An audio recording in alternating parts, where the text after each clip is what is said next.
Buonasera a tutti, è arrivata una sconfitta in quel di Bassano sabato sera, purtroppo già dai primi minuti non siamo riusciti ad avere quella qualità difensiva che ci aveva contraddistinto nelle partite precedenti.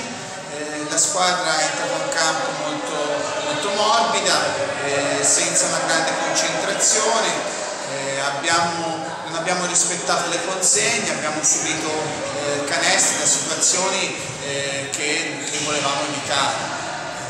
Diceva appunto partita pessima, ma anche sia in difesa ma anche in attacco. In attacco non siamo riusciti a mandare la palla in post basso nei primi minuti, non siamo riusciti a fare circolazione di palla, siamo intestarditi soprattutto con le iniziative individuali.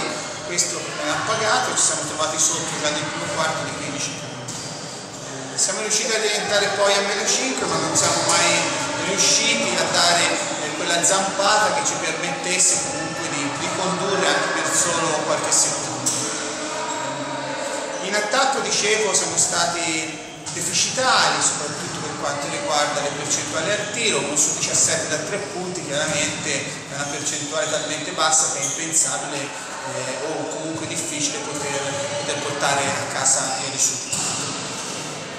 Ora domenica ci aspetta una partita difficile contro Tortona, una squadra neopromossa, ma comunque sulla carta secondo me è una squadra buona che farà sicuramente un buon campionato.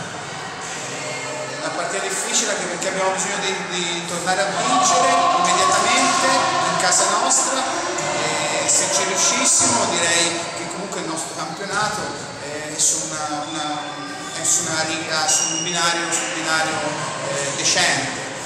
Riuscire a vincere in casa con continuità ci permetterebbe comunque di avere quella tranquillità dei risultati, ma soprattutto quella tranquillità mentale per affrontare sempre con serenità ogni trasferta.